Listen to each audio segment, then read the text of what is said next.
Hey everybody, welcome to T&M Coaching Unplugged and Zoran and Frederik Interconnected podcast. We're so grateful and happy to have you on our podcast. Once again, thank you so much for people who are our fans and the base, commenting, liking, sharing the podcast with other people. We're so grateful. I just want to acknowledge our loyal listeners as well. As you know, this is a space when we elevate our minds, our hearts, our competencies to the next level and beyond. And today we're going to do this elevation with Frederik, who is a very close friend and collaborating colleague. I'm just going to introduce Frederik briefly and quickly to you. Frederik Engelsman is a senior executive coach. He's also a business consultant, and he's also professional licensed coach and trainer. He works with T&M Coaching alongside with me, but he also owns his own business, Create to Experience, which is the consultancy company specializing in leadership, impact, team development, and personal growth. Frederik's passion for development and coaching started really early on. He is one of the pioneers in coaching industry in Europe and in the world. He combines a hands-on experience in deep knowledge of business processes and then also human behavior. He has a beautiful track record of the companies behind him that he helped with leadership development, coaching, team development, and he's highly competent, committed, and really good in delivering results for our clients. His specialties are leadership development, team performance, business training, sales negotiation, account management, organizational challenge, and he is also a keynote speaker. And today we're going to talk around a very interesting topic, especially directed towards business leaders and HR executives and professionals. And our topic is going to be the role of the senior leaders in leadership development initiatives, and why is it so important for senior leaders to become an instrumental part of leadership development to be able to ensure the success of and effectiveness of these programs. So, Frederik, welcome. Glad to have you. Thank you, Zoran. That was a warm and a full introduction. Yeah. That's my signature. Usually people say, "Oh my God, I actually love when people, know about the backgrounds, a little bit of the essence you are, and understand who they're talking with and our judge." So, as we said, you've been very kind of instrumental in looking into this role of the senior leaders in leadership development initiatives. And from your perspective, let's start with that. What is the most important role or responsibility of senior leadership when it comes to successful rollout of leadership development initiatives, of team development initiatives, and then also in organizational transformation and change? Yes. Okay, so if we start with that question, of course, it's maybe also interesting to see that everyone like you and I, and also with T&M, we've really evolved over time. And one of the things that I've noticed that with increasing experience and exposure to organizations, I'm more and more getting a chance to be closer to, let's say, the C-suite level in organizations. And that's one of the things that I've really noticed in differences between what works and doesn't work is, of course, this kind of engagement and commitment of senior leaders when it comes to establishing, a effective, a fruitful leadership culture in an organization. And not just a leadership culture, but also seeing leaders as a leverage, as a lever for the desired culture. Yeah, because leaders, of course, play a pivotal role when it comes to a culture in an organization. Their commitment, it starts with their engagement, of course, and there's a lot more to explain, of course. Yeah, I've been part of this recent training that I've conducted myself, and one of the mid-level manager came in the break and told me, Zoran, I would love all our senior leaders to go through this program, and none of them are going through this program, and they don't really understand what we're doing here. So there is always a challenge because we get trained, and we were talking about the first level leaders and then mid-level leaders in understanding the leadership skills and competencies. And then somehow in that specific organization, the challenge was, how can we get leaders to do the same thing and help us out? Do you sometimes witness that as well? Yeah, actually, it was on my mind when we kind of were both brainstorming about what would be a real interesting and relevant topic for us to discuss during the podcast. And one of the examples that I wanted to give is that, of course, we have seen in some of the companies we work together, whether it's shipping or energy or tech companies. One of those key examples is that you get a participant that come out of our programs highly motivated, with really good intent, willing to make change, and they come back into an environment where the leader that leads them, has no idea how to do a coaching conversation, for example. And so comes back into a culture that is established by, their own leader or by a senior leader that doesn't compare to what the intent, the objectives of the program are. So this is a really good example of let's be honest, of a serious demotivator. And therefore, everything that originally the company wants with the rollout of such programs is actually already being stopped the first time that these participants come back into their own environment. That's an example of why it doesn't work, right? I think it also comes with the idea that a lot of these programs, from what is the need, what is the needs that we that companies want to be fulfilled? Yeah, what's their agenda with it? Often enough, it really has to start at these first-time leaders, which of course is important. But then it's kind of a bottom-up exercise, and it mostly stops at second-level leader, right? It stops at leader-to-leader level. Because when you get into functional leadership or business leadership, then we kind of know that maybe, the programs has to be individually tailored. Yeah, like maybe an executive MBA or such type of programs that are very much present in the market at the moment. So with that, there's a high opportunity that as from functional leader upwards, the leaders have not gone through the same program, have really a lack of knowledge. Not only on the contents, but also on the entire approach and process and the dynamics that take place in these groups. Yeah, exactly. So what do you think can motivate senior leaders to put their attention, towards that objective of them being more involved or more engaged? And what do you see inspires the leaders to give that attention? For example, for me, a lot of the times when I speak to the leaders on that level, they usually get focused on return of investment. They really want to understand, based on this investment in our people, when it comes to leadership development, executive coaching, leadership coaching and training, what is the ROI on that investment for the organization? And I think that, so far, we're all able to document the increase in performance, increase in engagement, being able to be more successful. So they're traditionally motivated with the return on investment, but what else can motivate leaders to pay attention to in this important space?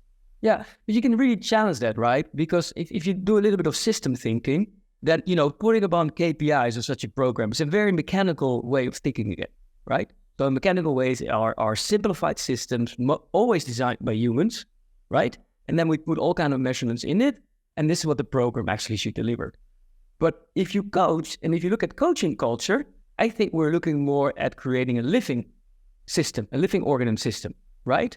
In which people get the opportunity to explore, to find their potential, to, de-escalate authority in the organization. Yeah, very, very general terms such as, give the authority there where the information lies, right? Including the decision making. I mean, it all comes back to the principles of motivation, including autonomy, mastery, right? Purpose. So it's actually, I think it's a mistake to try to put a mechanical system on a learning organization, on a learning culture.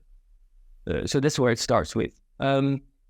Going back a little bit to what can work or why something cannot work. I think honestly, one of the things that comes up is that in many organizations, what senior leadership then says at a certain moment, okay, we want, let's say, a one-day, brief kind of workshop presentation of what the programs are really all about, and then we should be fine.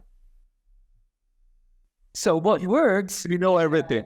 And we come back and say, okay, that's great, but we're going to put you through a similar process, and we understand we don't get the same amount of time that you want to provide to let's say the lower levels in your organization. But in the time that you give us, we're actually not just going to tell you, hey, this is the program and this is what we do and this is where your people go through. No, we let them go through part of the program. We put them in a learning state of mind, reflecting on their position, reflecting on their level of leadership, reflecting on, am I embracing the right work values, for example? Am I appreciating the right things in order for me to allocate my time in the right way?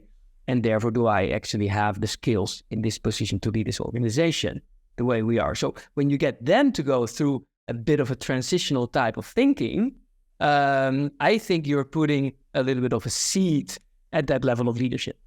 So in that way, I think some of the programs that we've run successfully and brought in ownership and engagement, they had parts, they were composed or constructed or designed in a way during which senior management was willing to go through a process themselves. They were most of the times also were willing to go through a team development exercise, really then enforcing also the way they work together, how as a team they're functioning and how they're role modeling the desired culture in an organization. And then, of course, building on understanding what the participant go through in their organization. So those are a couple of elements, and there's still more, but we'll have a talk. Exactly. So I think that you mentioned something important, which is role modeling. And because a lot of the people look into the leaders on that level, so the role modeling, the behaviors and competencies that they want other people to see, but also being an inspiration for other people.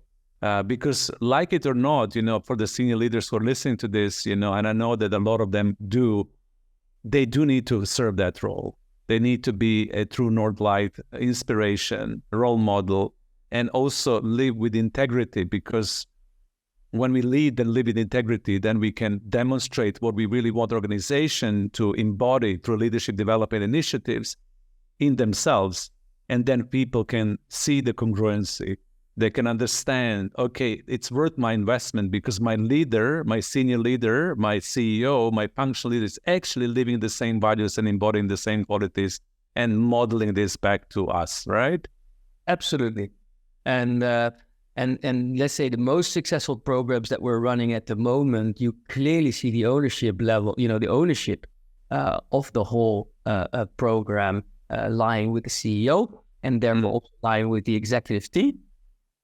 And these programs, there hasn't been, one single event where one of the most senior leaders doesn't show up at the events, doesn't show up at the kickoffs. They're always there.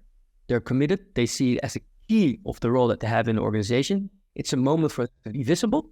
It's a moment for them to be honest and vulnerable. I mean, I have now, every single time a new executive comes to one of the programs we run, they ask me for 20 minutes to say, how do I do this successfully? So I mean, already there, it shows their willingness to be open and learning and to be vulnerable. And then we go together through their address, what works and what are examples, what didn't work. And some of the things that, for example, works is that they will show up and they will share some deep personal parts of their life. Yeah, like some elements from their life story, why they are the person they are, what made them. So the participants immediately can identify more on a human-to-human base. Right. Then of course, they share elements of their leadership journey, what worked and what didn't work, and it's not just about successes, it's also about, what was some of your largest failure that gave you the largest learning, from which you evolved again and you accelerated your learning. So they share these as well. And then of course we have time for, the usual stuff as having an opportunity with someone senior in the room to discuss strategy, discuss the current state of the company, discuss the challenges, and for the leader to ask questions, right? Back to the group. So these are just some elements that then, there's no doubt anymore when there's that level of engagement and commitment from senior leaders, that how it's also through examples then, being supported when the programs run and their presence in courses or when we deliver. Exactly. And I love what you're highlighting here, vulnerability. It's what stands up when you're sharing with me, leaders being willing to be truthful and authentic. I think that we have passed the generation of leaders when there was a clear distinction between professional and personal life, and leaders not being willing to authentically share their own personal journey. I love what you shared, that I'm just highlighting for leaders who are listening, ability to share their leadership journey and what made them who they are nowadays. I think it's really important for people to understand, how the leaders managed to capitalize on their strengths and what did they learn from their leadership journey, from their mistakes as well. I think that's also human and authentic. And the more leaders share on that, the more people feel that real person is in front of them, right? And then the engagement happens by itself. Yeah. And it's such lovely to build back on your example that you said, this participant that came to you after this delivery. Yeah. I wanted my senior manager to go there. So imagine that senior manager goes through a similar process, right? And then says, I want my team, I want my business unit to experience this. I want them to then be able to be in a group of people where they authentically can communicate with each other, where they can be themselves and they can be, in that level of vulnerability that's needed to learn. Because we both know that if we think, okay, this is great, I might pick up a few tools and then I'll move on. We know that this doesn't bring the desired results, right?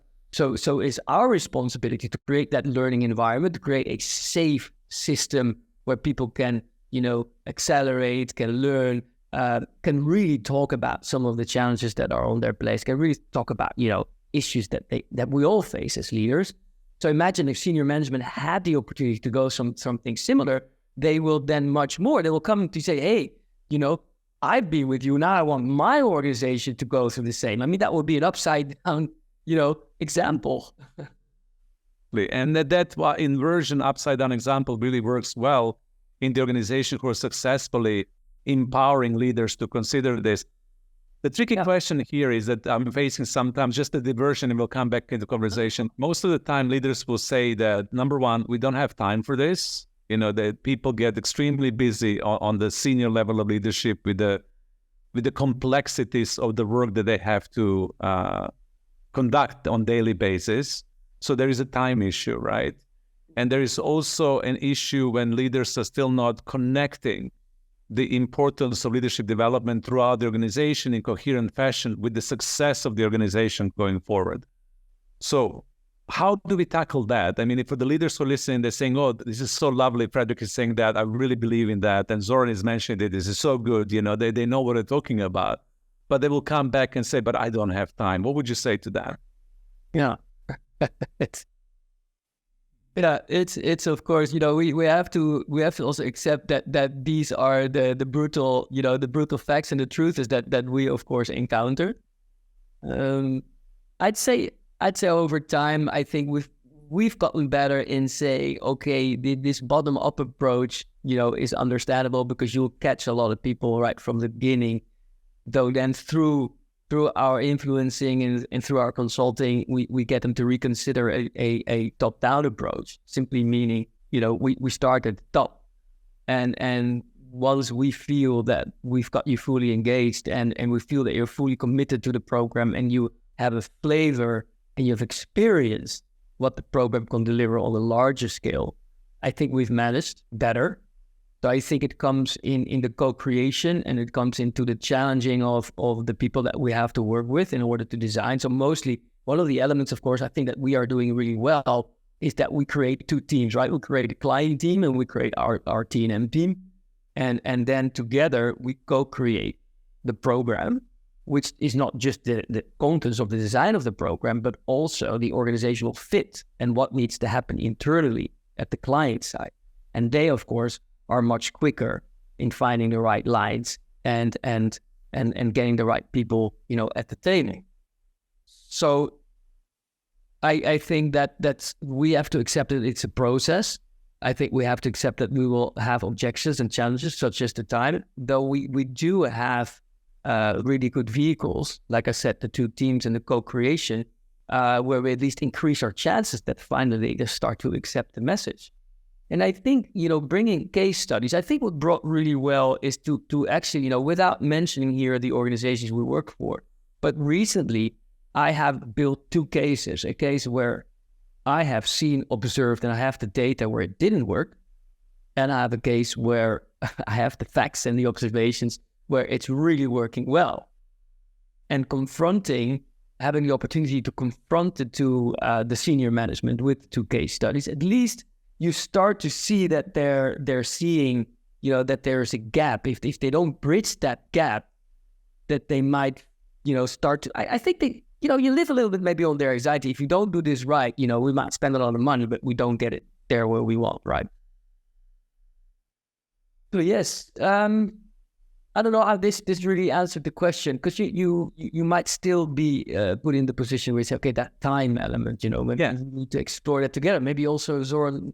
Yeah, and I think the time element, I always ask my leaders, if you don't do it now, when are you going to do it? I think that the time element, it's super important because we do have pressures, but in the long run, within this understanding and mindset of leadership development and supporting the organization towards that leadership culture, you will gain more time. And that's something that we know really well, right, Frederik? We know that when senior leaders engage and they start doing what they need to be doing on their level of leadership, supporting the organization to implement and deploy, eventually they get more time out of it. And this big question for leaders is, and how do we gain more time? What really happens in the organization that has a congruent leadership development culture, and how is that this organization creating more time for senior leaders?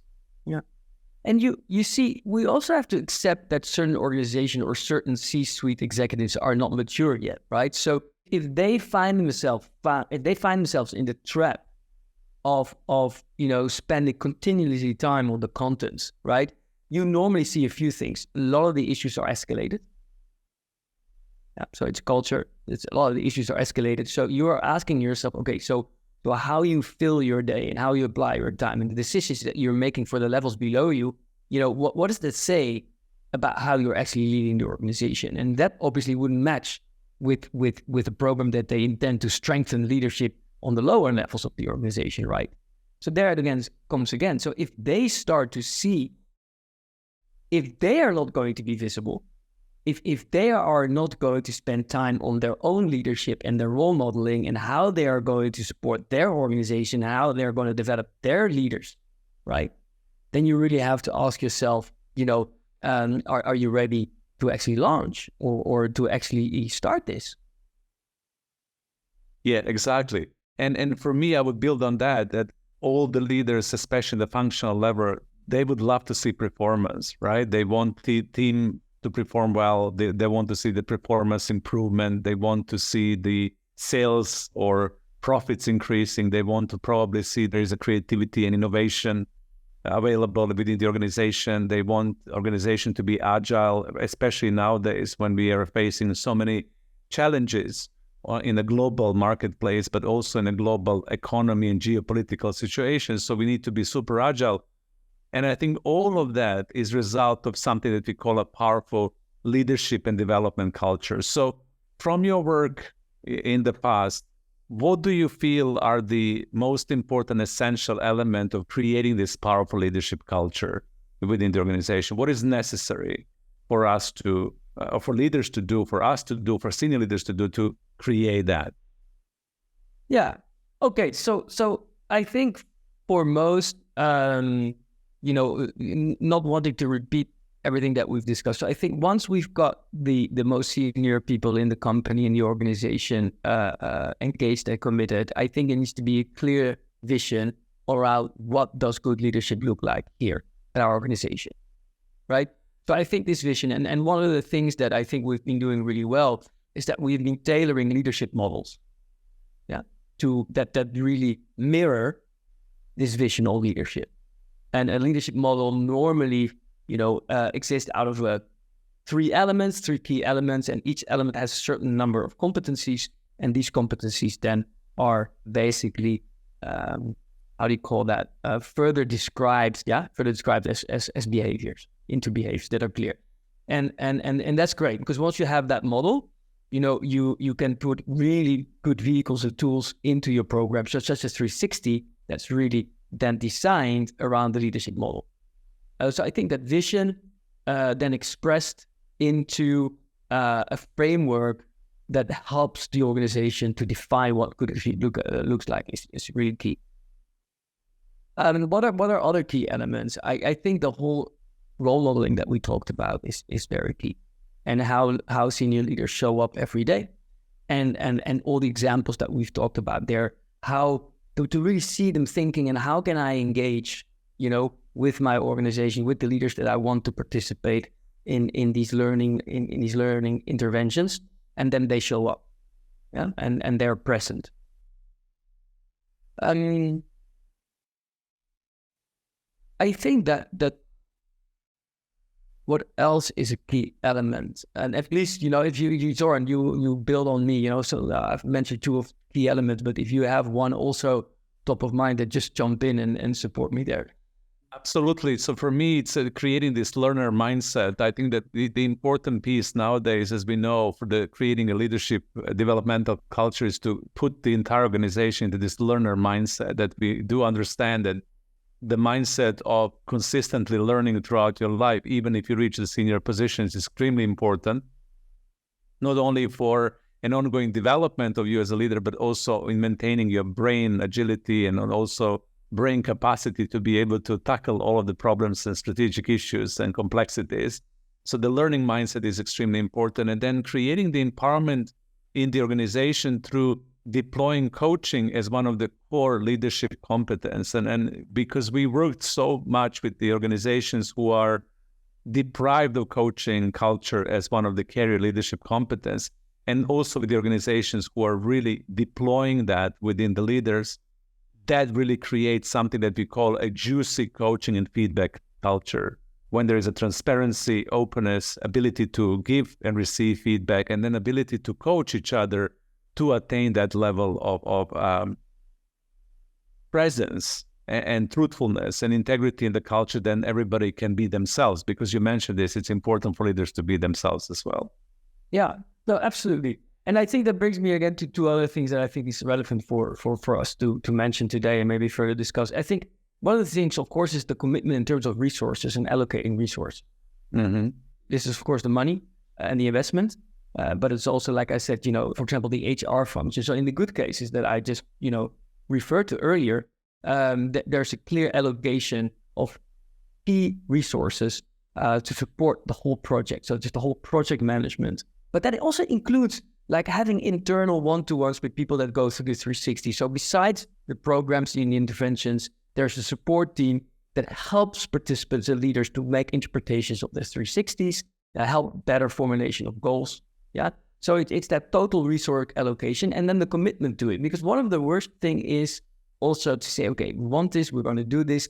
And then, of course, in the next quarter, there is something on a more macro environment happening. And the first thing the company does is takes out the plugs, everything collapses again, right? So it's just not allocating resources, it's also doing this for a longer term. Seeing this not as a one-time off-the-shelf, right, investment to solve something short-term. So I think those two combine. I like the fact that you talked about the whole coaching element. I think one of the best dialogues that we're having at the moment is that we've looked at what are we creating within the program, the agile organization, also the autonomy, the agility, the resilience of leaders that go through the program. And then asking, but are we having the culture that supports these outcomes? So one of the great dialogues we recently had on board level is I basically asked the question, so how much is still escalated towards the senior team? What is the culture saying in terms of delegation, putting the authority where the information lies, allowing systems to evolve and to develop? I like the system thinking because agility and the system thinking, right? If in a lot of the organizations we work for have, of course, control, right? So a mechanical system is also always about wanting to control. But if I'm allowed by you to give one example of where an organization needed to let go of control, yeah, if you allow me, it was 2017. It was NotPetya. I know maybe a lot of listeners don't remember NotPetya, but NotPetya was the largest malware attack that we have faced in the world so far. I mean, government institutions, ports, harbors, hospitals, and large organizations such as Maersk, the AP Moller Maersk Group, but also, for example, Mondelez from Kraft Foods. I mean, they were all hit. I mean, everything went blank. And you have no control. Everything from the mechanical system, the reporting lines, direct, having to ask for authority to negotiate a deal, everything was not working. So they had delegate all the responsibility to the lowest levels in the organization, for example, at Maersk, worldwide. And it was incredible what happened because these people self-organized completely. How they worked, how they communicate with clients, how they still get shipments done, how they got the logistics system working again. And everything without everything that existed in the past. So it's a great example of that, going through a tough crisis, how strong people are that actually are doing the daily work. And especially when they're thrown into the deep, look how they swam out of it, right? So I guess when you want to have that agile, coaching culture, using people's potentials, it's a lot about letting go. It's a lot about de-escalating against, sorry, this is not where I should allocate my time as a senior. We've got other things to look at, right? And I think that discussion of what are the behaviors and still part of the senior culture that actually do not support, and once you have identified them, then of course, how are we going to bridge that? What can we do in order to support the program and what we aim at the program, but much more from us, how we are behaving, how we show up every day. Beautiful example there. Thank you so much, because that self-organization also is a testament of a powerful leadership culture as well, when people are empowered enough to do the necessary step to self-organize. And I think some of the organizations do take this seriously, deploying this culture. So we're close to the end of the recording. We could talk about this forever, but yes, of course, time issues. It's absolutely fantastic, our conversation so far. So where would you like to leave audience with, Frederik, or where would you love to leave audience with? So what is the call for action for the leaders? Because we started this conversation by saying that the senior leaders play a crucial role in being able to support the development of leadership culture, and their role, it's not to be underestimated. Actually, it's one of the most important role, because we still want to be inspired. We still look upwards. We still want to see the behaviors that we are embodying within the organization in our senior leaders. So what is the call for action for the leaders? And then my second question to wrap up for us is, what is the call for action for the HR professional, leadership and development professional, people managers? How can they work alongside with senior leaders to get that buy-in and to really give them the breakdown of why that support is so vital and necessary for the success of the leadership initiatives? Yeah, well, the call to action, I think it's a real nice one, because I think that over if we look at if we look at last year, 22, right, a lot of the organizations we worked with had an incredible order book. Yeah, so on the top line potential, it was fantastic. Though inflation, lack of components, the markets, right, the logistics, the costs were increasing high. So they were in a situation that they basically haven't been really before. And one of the things that I noticed was that the clients that we worked with, they never came to us and said, okay, we're going to save on the programs. We're going to do it differently because, look, we're suffering bottom line and, it's not working like we expect. And I asked some of them, I asked even some CEOs and some C-suite, I asked them, so how come? Because, for us, we would be the first one at the tables to renegotiate, right? And said, we can't afford that because the lack of talent and the Western countries where we are currently in, we are finding it so hard to find the right people. So we're not going to make any save on what we are investing, attracting and retaining talent in our organizations. And the programs that you run are pivotal for that. So I think that in the current world and what we're going forwards to, I think companies need to see this as an essential, right, into keep developing leaders from within, supporting their development, seeing that that's a responsibility of senior leadership, and to also make a long-term commitment. That's my call for action. And looking that also at the outside world and the macro perspective, geopolitical perspective, and also, the aging populations in key markets. China in 30, 40 years from now is going to have 800 to 900 million people that are going to be pensioned. Can you imagine? So, you really have to do something with creating what we talked about, that learning in organization, that learning environment, that agility, and you got to support that, and you've got to commit to that for the long term. So that's my call for action. Also really based on what we're seeing outside and what's happening. And my call for action for the HR professionals and talent development managers, L&D people, it's to have these challenging conversations and to be courageous in involving the senior leaders within those processes, even if they don't have enough time, enough space, enough energy, or they're too busy, not to be intimidated by their level and scope of the work. Because from my perspective also now, Frederik, you shared this, once when they're in and they buy into supporting, actually, they love it. Actually, they enjoy it. Actually, they love becoming that human leader that it's showing up for the organization in the best possible way. And then also, actually, this is part of their job to be inspirational and aspirational leader in integrity who really can demonstrate and show to the organization the full commitment to support people. And then we are bridging that gap of people saying, yes, I learned so much in this leadership development program. It's great for me. I know exactly what I need to do to become successful in my role as the leader, but what about my leaders?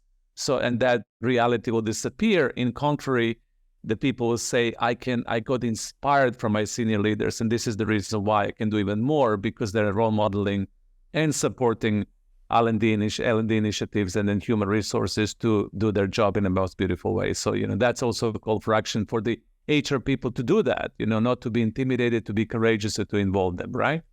Absolutely. And there's no better examples than, people join great organizations and we know the status and they leave because of bad bosses. As leader, we influence, literally, you have to ask yourself, you look in the mirror and we influence the well-being of the other people who work in our organization.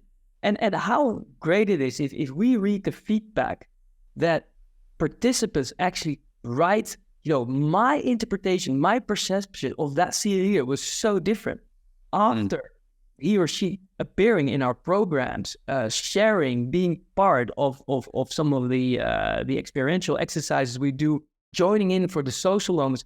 It completely changed my perception, and I feel so much more connected now. Exactly. Leader. I mean, that's the thing. I mean, that's what you want. And I go like, wow, that is much more than I can do. I can do we as facilitators and coaches, we can of course create a lot, but that's so powerful because they stay and we go out again, right? They're there. And to just wrap it up, I feel much more connected to the organization, to myself, and to everybody else. So thank you, Frederik, so much for being part of this podcast today. It was a joy and pleasure to chat and discuss this with you. I hope that listeners gain something from this conversation. More on Frederik is going to be in the description of this podcast, and we are super grateful for you coming to listen to us, and we leave you with wonderful, warm regards from us. And once again, Frederik, thank you so much for being with us today. Bye for now. Yeah, I loved it, Zoran. Thanks for everything. Thanks for great questions and a very nice explorative dialogue. We've created it together. Yeah.